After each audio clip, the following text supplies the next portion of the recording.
In this video, I'm going to show you how to easily offset a menu anchor. So you'll immediately see the scrolled to section without the sticky header overlapping it. In this example, I added a menu anchor element above the form. I added the contact form ID,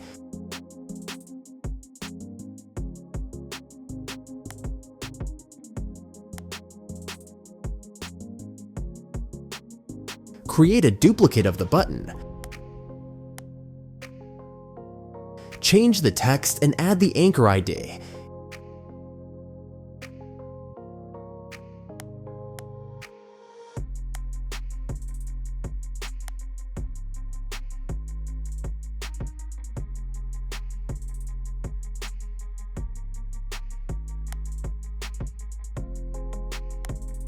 In this preview, you can see that the sticky header overlaps the form.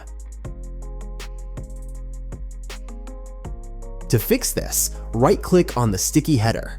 Inspect the element to get its height. In this case, we have a height of about 73 pixels. Go back to the anchor element.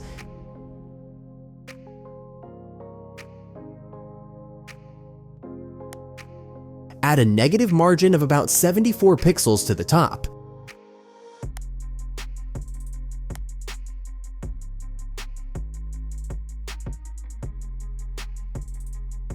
Now, let's preview.